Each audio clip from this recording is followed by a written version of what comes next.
Hey everyone, back for another Tyranid Tactica video.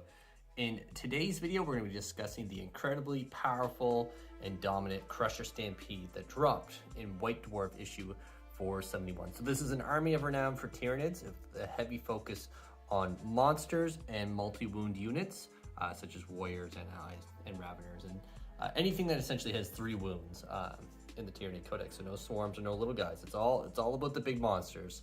This has been a fantastic addition for the Tyranids. I mean, we now know that we have a codex on the rise, but until that point, it was a great little hotfix, we'll say, for the Tyranids to keep them relevant and competing quite well in the competitive scene, as well as add a bunch of flavor too for the monsters if you want to go that route and running them. So there's tons of powerful combinations.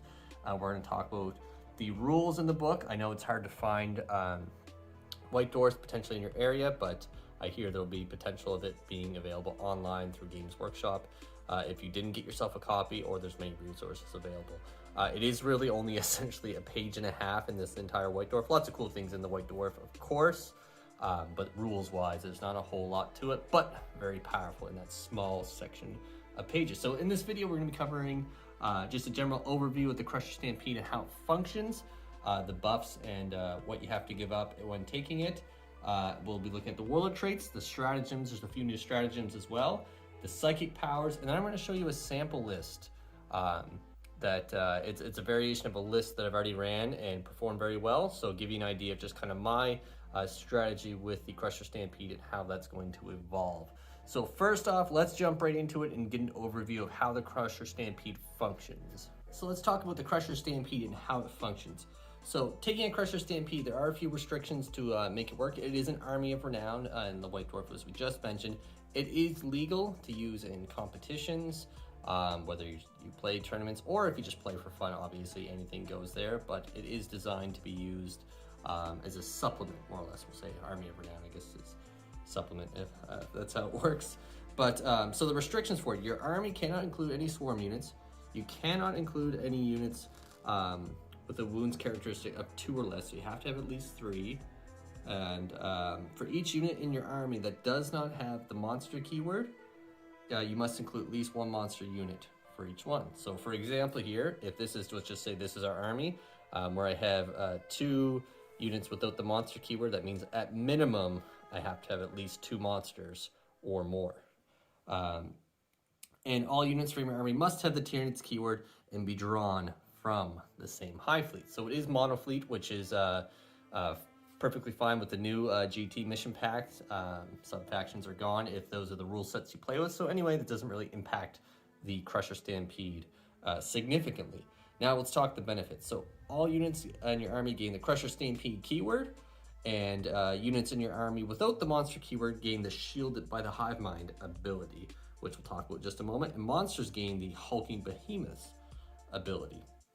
And then you get access to all the wonderful stratagems and warlord traits available, and psychic powers, so quite handy there.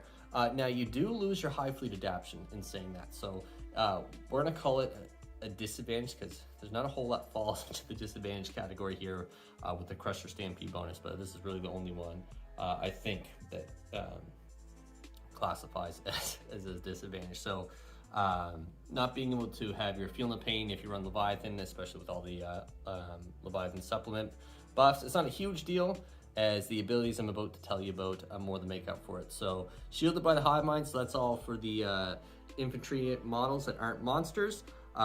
They get a 5-up invulnerable save, so very, very fantastic, especially for the Raveners. Many have described the Raveners, especially with their update to include their upgrades for free, Rending Claws and Death Spitters, as the Gene Stealer of the Crusher Stampede, and also their speed combined with Metabolic Overdrive lets them be a little bit of action heroes as well, performing some key actions, especially with all the new missions, so something to think about. And Warriors also, obviously having the invul save and their durability as it was, makes them even better. Plus there's a couple of stratagems we'll talk about a little bit later that directly affect Warriors, which is great to see. Now, Hulking Behemoth is the ability that all the monsters gain. So they have a 5-up invul as well, which is amazing. Don't need Dermic Symbiosis across the board anymore. I mean, getting the double wounds is quite nice. but still having the 5-up invul is awesome. And each time, this is the big one, each time an attack is allocated to a model in this unit, subtract 1 from the damage characteristic of the attack to a minimum of 1. So essentially dreadnought monsters. So this is awesome. Now another big bonus here, which is huge, models in this unit count as the number of models equal to the remaining wounds for the purpose of determining the control of the objective markers. So combining that with the Leviathan stratagem to make a unit obsec, you could have a 18 model Barbed Hero coming in that is obsec. So there's tons of really cool combinations and strategy with that. Just to name a few to give you some ideas for your own strategies. A Harpy could be a really great one to launch forward, counting as 12 models. Fly in, land on an objective as obsec, excuse me, and easily take over any MSU unit holding objective. So quite easy to take that away. So very, very cool in that regard, and opens up a whole host of new strategies and also combinations with monsters. And we'll talk about a lot of those as we work through the strategies, or stratagems. And Warlord Traits. Warlord Traits is next, so let's dive into that. There's some very powerful ones here, so very excited. So moving into Warlord Traits for the Crusher Stampede. In total, there are 3 Warlord Traits available, and all are actually pretty decent. So the first one is called Raging Influence. It's an aura. When a friendly Crusher Stampede model is within 6 inches of this Warlord, each time a model in that unit scores a melee attack, an unmodified hit roll of a 6 scores 1 additional hit. So really cool that if you have monsters flying in together, especially with a Hive Tyrant who is very fast and can position himself quite easily, or even a Trigon Prime flying up the board with Swarmlord launching things about. You have a little exploding aura, which is quite fantastic and can gain you a lot of attacks, especially combined with the amount of attacks that Trigon has, or even with some psychic powers that we'll see later that generate some extra attacks. So not a bad one at all. And then we have Savage Intimidation. While an enemy unit was within 3 inches of this Warlord, each time a model in that unit makes a melee attack, subtract 1 from the attack's hit roll, and each time a combat attrition test is taken for an enemy unit, subtract 1 from the combat attrition test. So not too bad. Compared to the other ones, I don't think this one stands out as much, but still not a bad option at all. It's far from useless, which is good to see when looking at all the options available. And the third one, and this is my favorite one, Rampaging Beast. Once per turn when this Warlord is selected to fight, it can use this Warlord trait. If it does so until the end of the phase, add D3 to the Warlord's attack characteristic. So the big winner right here is the Hive Tyrant, who can get essentially 2 D3 bonus attacks with the psychic powers I previously mentioned. So it can pump out tons of attacks. So possibly getting a total of 11 attacks when combined with Monstrous Bone Swords or Scything Talons. So very cool to see the Hive Tyrant being able to pump out an absurd amount of attacks, especially combined with some cool relics. You can really do an absurd amount of damage with this guy. So really awesome. Very happy with these Warlord Traits. Really focuses in on how killy our monsters can be, which is really such a good thing for those who like running monster heavy lists. So I've really been loving it. So yeah, it's a big win. So now we're going to move in and discuss the stratagems available to us. The quick thing I want to mention before we get into the stratagems is with Warlord Traits, you can also combine them with the Leviathan Alpha Beast stratagem to get yourself some Leviathan Warlord Traits as well. So if you do want a very aggressive Warlord with the ability to redeploy and make the monsters a little bit better positioned, or get a better defensive position turn 1, and really ensure that your monsters survive any fire coming in, that's another combo you could use as well. So just something to think about there. Or you could even use Alpha Beast and swap out the Warlord trait that is generated for an adaptive physiology. This is something I know the wording on it isn't exactly clear, but as written, it is allowed to do this. So you can get an extra physiology on your Tyrant while still having your Rampaging Beast Warlord trait, as well as getting murder size on something else, say a Trigon Prime. So nice little combo right there, and just something to think about. Just like we did in the last video focusing on Actarius, we're going to move into looking at the stratagems by phase. So initially is pre-game, not a phase, but this is happens before any phases can happen. So stratagem available to us is called Rapid Adaptation. It is 1 CP. So use the stratagem before the battle. when you are mustering your army, select one Crusher Stampede Tyranid warrior unit from your army. Models in that unit have a weapon skill characteristic of 2+ and a ballistic skill characteristic of 3+. You can only use the stratagem once unless you are playing a Strike Force battle, which in this case you can use it twice, and Onslaught allows you to use it 3 times. So very cool that you can get your warriors right up to 2+ to hit with combos like such as Bioweapon Bond, or having a Trigon or Tyranid Prime in your list as well. So if you like to run shooty warriors or even just melee warriors, it's just a nice little buff that you can have. I really enjoy running a blob of 9 warriors kitted out with Death Spitters and Venom Cannons, and being able to hit on a 2+ is huge and really ensures that they do the damage that needs to be done for the points you're spending on them, as well as in melee, making them a little bit more lethal as well. So really nice stratagem, only 1 CP. I certainly like it. It definitely has its uses as well. So good start for the Crusher Stampede stratagems. So next we move into the shooting phase with another stratagem that benefits warriors. So this is called Enhanced Brain Functions. It costs either 1 CP or 2 CP. So use the stratagem in your shooting phase. Select one Crusher Stampede Tyranid warrior unit from your army that is within engagement range of any enemy models. Until the end of that phase, models in that unit can make ranged attacks using the big guns never tire rule, as if they were monsters. As if they had the monster keyword is the proper wording. If that unit contains 5 or fewer models, it's only 1 CP, otherwise it's 2 CP. So again, if you like running shooty warriors, and you like bringing a big blob of it, as I do myself, it's just another little buff that you can give to them and ensure that anything that does charge them, even if they're just trying to tie them up, your warriors will get to shoot at them, do a little bit more chip damage, or if you have Venom Cans or Stranglethorn, if there's a bunch of chaff unit tying you up, you can really chew them apart and then finish them off immediately. So again, a really nice stratagem to be available to the warriors and give them a little bit more versatility on the table. So great one to keep in the Next up on the list is in the charge phase, and this may just be the most powerful stratagem available to us in the Crusher Stampede. Opens up a whole host of new tactics and strategies, and the reason you're seeing the Hive Crown here as well, or it'll also be used for the Harpy, is just how awesome this stratagem is. So it's only 1 CP, breaking through. So use the stratagem in your charge phase when a Crusher Stampede model when a monster model from your army finishes a charge move. Select one enemy model within engagement range of that monster model and roll a number of d6 equal to that monster's remaining wounds. If that monster's strength characteristic is higher than the enemy's toughness characteristic, for every 3+, it's a mortal wound up to a max of 6. If the strength and toughness are equal, then it's on a 4-up, and if the strength of the monster is less than the toughness of the target, it's on a 5+. Really, really awesome stratagem. Great way to get in against some really tough targets, do a little bit of damage before coming in and finishing them off. So if you're ever worried that you might not kill a target, using this to soften them up and then having your monsters strike in and finish them off. And there's another stratagem in the next phase that we're going to talk about, and that will also add to it as well. So yeah, with the Harpy that I'm showing, this is the Hive Chrome and also Harpy. Either one you use, they both have 30-inch movement.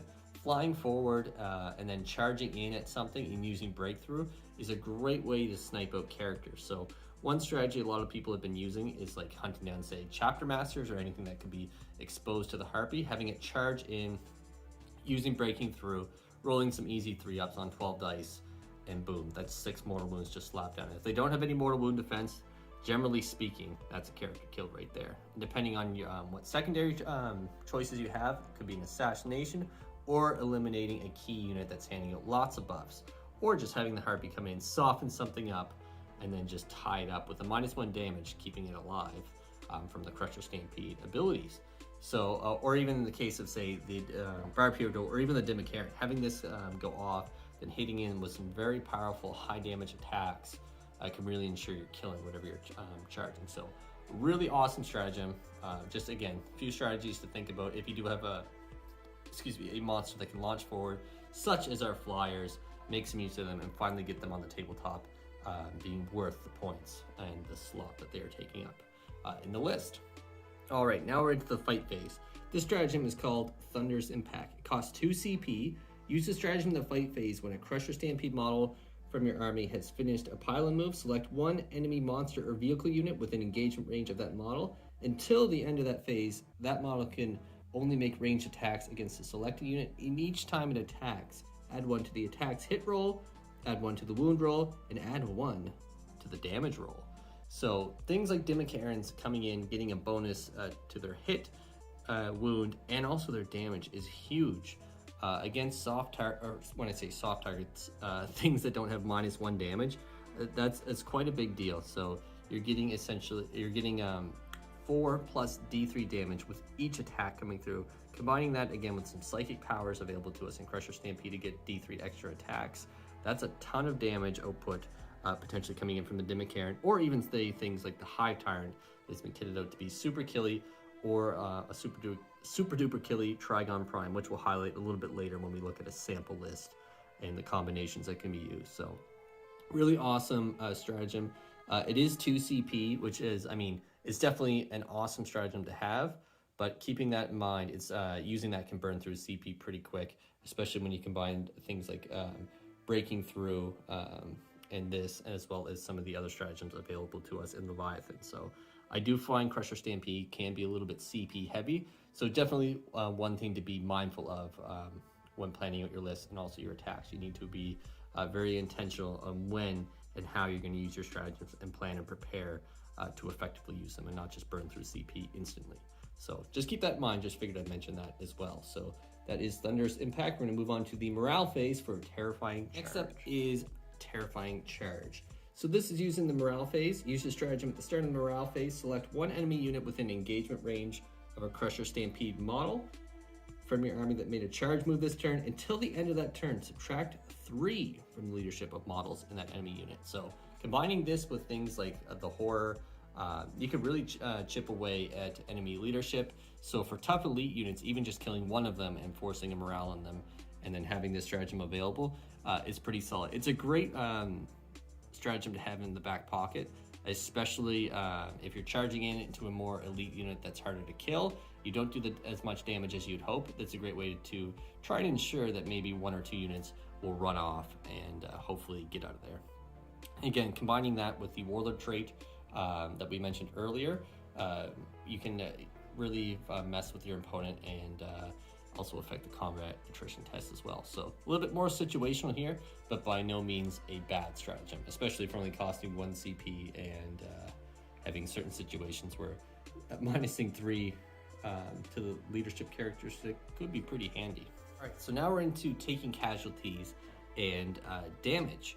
So this stratagem is called Death Surge. It costs 2 CP. Use this stratagem in the fight phase when a Crusher Stampede monster model, excluding character models, from your army is destroyed. Do not remove that model from play. It can fight after the attacking model's unit has finished making attacks. And when doing so, the Crusher Stampede model is considered to have full wounds remaining when determining which characteristics it's profiled to use. And then after resolving your attacks, the monster is removed. So now, one thing I want to mention really quick is a lot of people thought this would be a nice way to gain an extra set of attacks. So let's say you fight, you don't kill something, it swings back, kills you, then using this to fight again.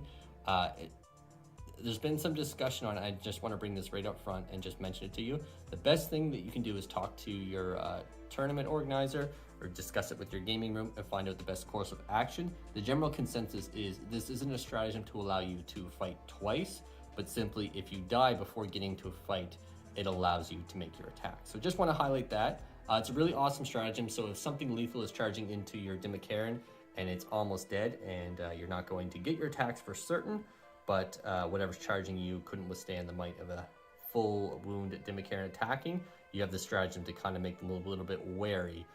Do I charge in there and kill it with the risk of getting attacked right back by a full strength Dimicaran before dying?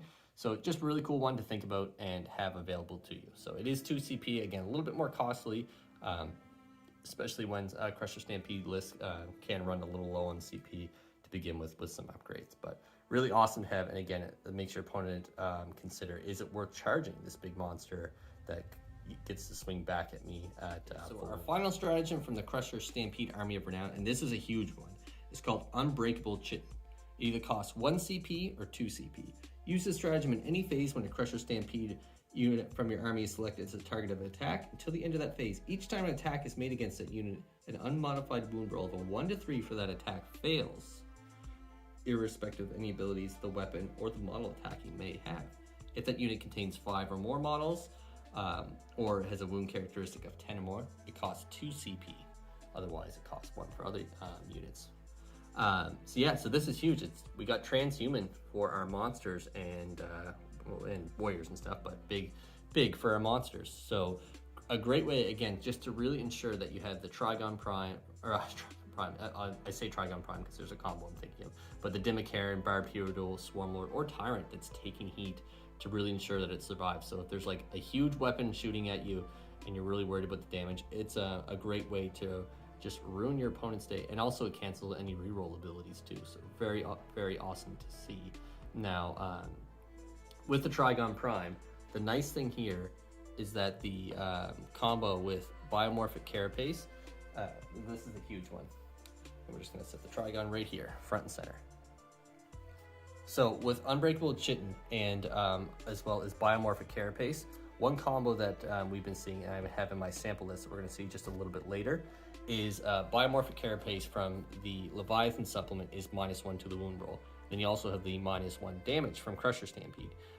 Then also combining in this stratagem, it makes it so not a lot of things can touch the Trigon Prime and has it be absolutely killy while being very fast and getting across the table to do an absurd amount of damage. Now I know you could use this, say, on a Tyrant and get Biomorphic Carapace as well, but for the volume of attacks and also the amazing Synaptic link that comes along with the Trigon Prime, which is very quickly allows you to fall back, shoot, and still charge something, makes it very versatile and a great option to have. So an absolutely fantastic stratagem that is really going to ensure that you're constantly putting out tons of damage and keeping your monsters nice and healthy. So really awesome to see. That's the end of the stratagem section in this section of the Tactica video. We're going to move into the mass convergence discipline, which is the psychic powers, and talk about the uses and function that they could have in your Crusher Stampede force. All right, so let's dive into the mass convergence discipline, which is the psychic power set from the Army of Reknown Crusher Stampede. So the first is Synaptic Barrier. So this is a blessing that has a warp charge value of 6. If manifested, select one friendly Crusher Stampede model, and that's important to highlight model, within 18 inches of the Psyker until the start of your next Psychic phase. That model has a 4-up invul save. So we're able to give our monsters, such as, again, Dimikarans, Barbipedals, things that are very durable and very killy, 4-up invul saves, just like these two lads right in front of us here, and have our monsters be even more survivable.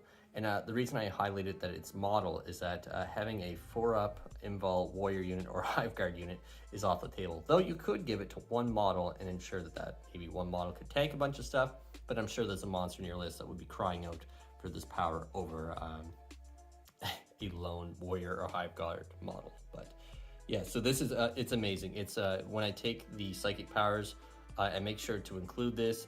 Again, you gotta build it around your list too. So let's just say you are taking some killy Hive Tyrants, Swarmlord, and let's say you have a Barbipedal that's not necessarily as aggressive. Maybe having the other power, which we're about to talk about, which gives D3 extra attacks, would be a better option. But let's say you have a Dimikaran or something that's gonna launch forward that doesn't have the 4-up invul save, or even a Harpy that you just want to survive as it flies down the field. Perhaps this power over the D3 extra attacks is a better kit to use. So again, keep that in mind when you're building your list and selecting your powers to figure out what combination is going to work for you. So our next one, Aggressive Surge, it's a blessing with a warp charge value of 6. Select one friendly Crusher Stampede model within 18 inches of this Psyker until the start of your next Psychic phase. Add D3 to the attacks characteristic of the model. So yeah, it's really awesome, getting a ton of extra attacks. Like I mentioned earlier, you can get a Hive Tyrant with potentially 11 attacks. One could hit with some Scything Talons, as well as the monster's Bone Swords, getting that extra attack in there. So an absurd amount of damage that can be put out, and yeah, it's insane. Really cool. That's my go-to psychic power. Again, depending on if I need Synaptic Barrier or not. But I love getting Aggressive Surge and tossing on my Tyrants or Dimikarans. Last is Infused Energies. It's a warp charge value of 6. If manifested, select one friendly Crusher Stampede unit, excluding Synapse units within 18 inches of the Psyker, and until the start of your next Psychic phase. Each time a model in that unit makes a melee attack, you can reroll the hit roll. This one I'm not as sold on, being that our Hive Tyrant, Swarmlord, Trigon Prime are all Synapse creatures, so they won't benefit. So that doesn't really help them there. Dimikaren's rerolling anyway because of its Sickle Talons. I mean, you could throw it on your Scythe Hero Duel, or maybe even a kitted out Haruspex if you're flying that forward. But on a whole, I think the other two Psychic powers outshine this one just a little bit. So I would say it's a little on the weaker end when compared to the other two options, and may not see use as much, but definitely still has its place, again, if you're building your list with this power specifically in mind and have a very distinct role for it. But I think in the late game, Synaptic Barrier and Aggressive Surge have more benefits than this power and can certainly work for you later on as needed. So that's my thoughts on the Psychic powers and some uses and some weaknesses with them. We're going to move into a look at my sample list, and I'm going to talk to you about what has worked and what I have changed with it. So I've got one game with this list, and then I've modified it for an upcoming match. You may have already seen this match. I'm not sure exactly when it's going to come out, but it's going to be against some Iron Hands. So if you haven't seen the battle report, obviously I'll have a little link up here. If not, stay tuned for that to come. I'm just not sure when this will be finished filming up, as well as when the battle will be finished. So stay tuned for that and see how it functions. But we're going to dive into the list, and I'm going to give it a little bit of insight into my decisions when building and selecting units. All right, so let's dive into the Mass Convergence Discipline, which is the Psychic Power set from the Army of Reknown Crusher Stampede. So the first is Synaptic Barrier. So this is a blessing that has a warp charge value of 6. If manifested, select one friendly Crusher Stampede model, and that's important to highlight model, within 18 inches of the Psyker until the start of your next Psychic phase. That model has a 4-up invul save. So we're able to give our monsters, such as, again, Dimikarens, Barb Hero Duels, things that are very durable and very killy, 4-up invul saves, just like these two lads right in front of us here, and have our monsters be even more survivable.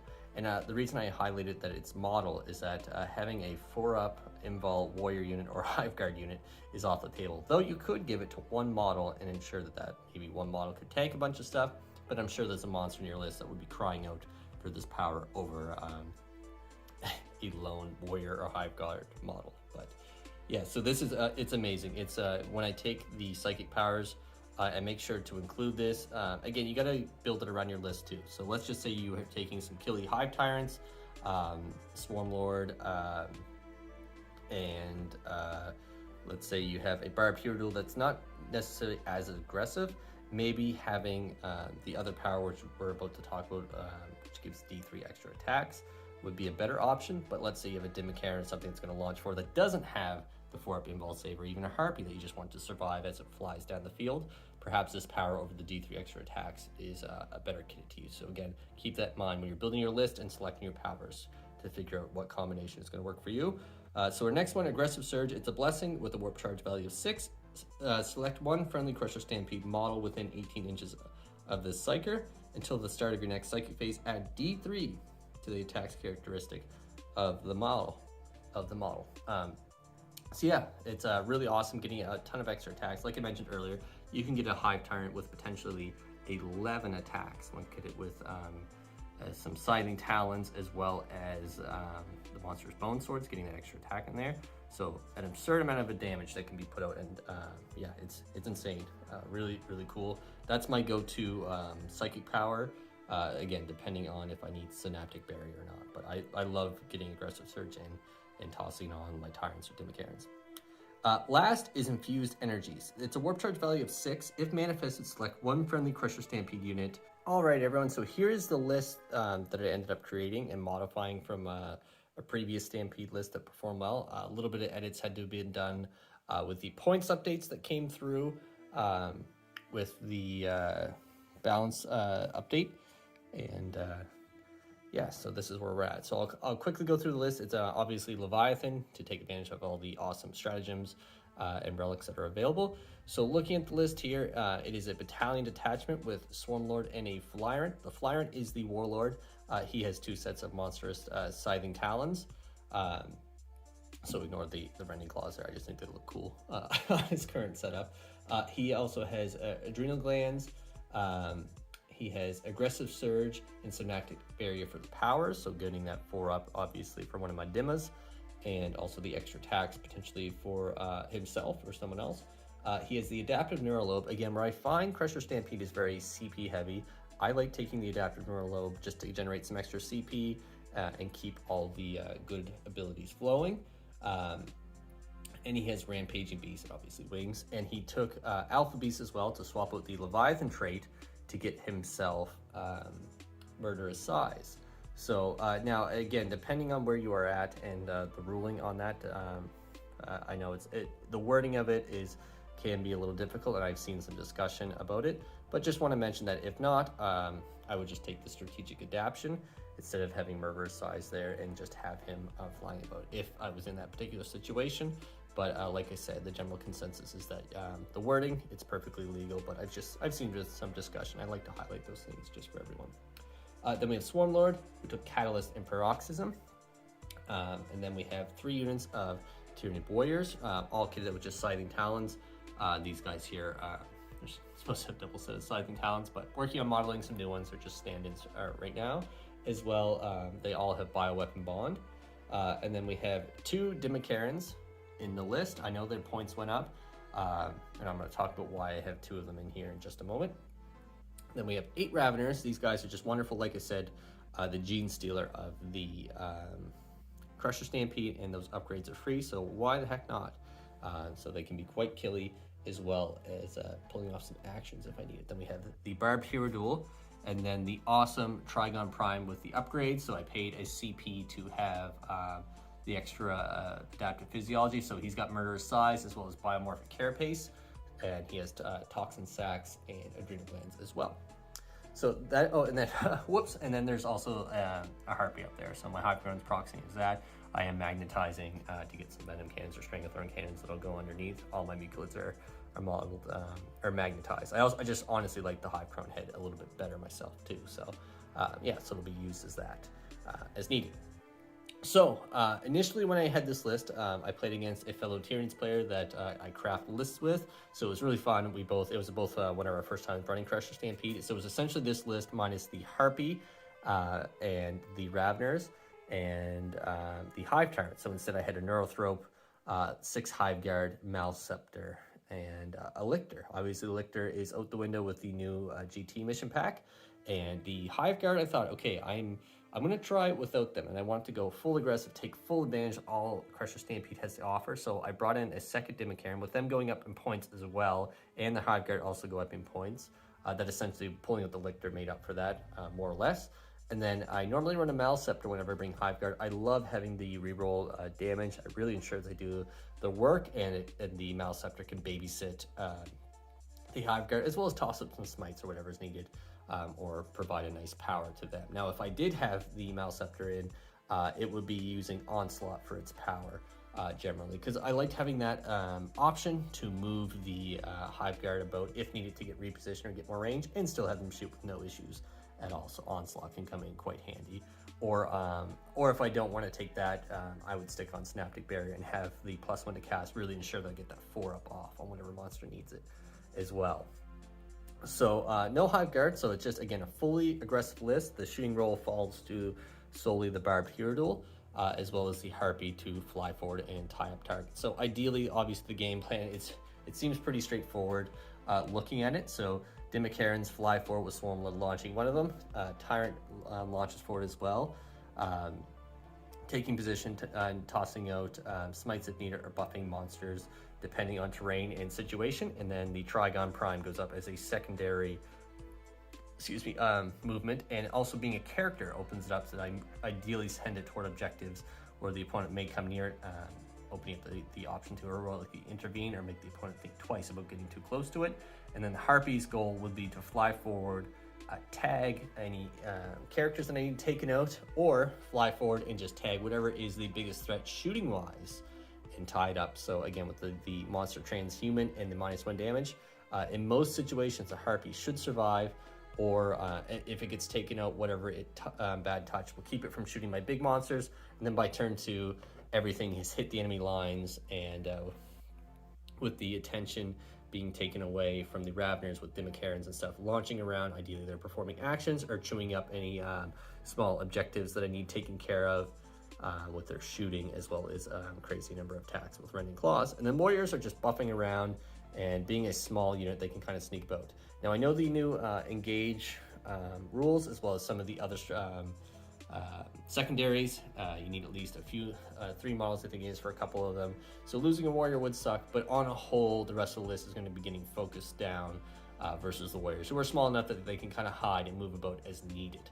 So very excited to run this against some Iron Hands, another player in the Tro community here. So very cool. Going to see how it plays out and see how it feels versus the modified list that I had previously. I normally obviously run Hive Guard. Everyone knows that they're amazing and very powerful, but not having them and having this very aggressive attack is going to be rather interesting, and maybe I'll just switch back to the Hive Guard if I really don't like the feel of it. But I really enjoy having double Dimicarans, launching one in, and I mean, they're not impossible to kill, but having the threat of killing one, but then another one being there, and again, that strat of a Death Surge to eliminate anyone from charging into it for fear of the Dimicaran attacking back at full power as well. So that's very cool to have. But there you go. That's a sample Crusher Stampede list. Again, making the most of everything in Crusher Stampede.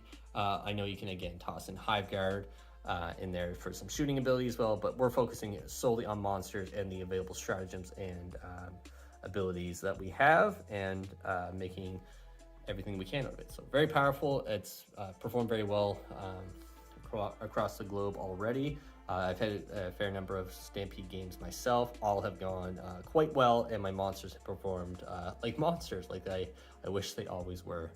So very, very exciting time for a Tyranid player as well. So thank you so much, everyone, for watching. If there's anything that you felt I missed or overlooked in terms of strategies, definitely comment below. Like I always say in these videos, I'm no expert, I'm no professional. I have been playing Tyranids though for quite a long time, and I'm always open to learning new things, and simply just want to share my experience to help any new players or open discussion on new tactics and strategies, so we can all improve together as a hive mind with this faction. So stay tuned for the next Tyranid Tactica video, everyone.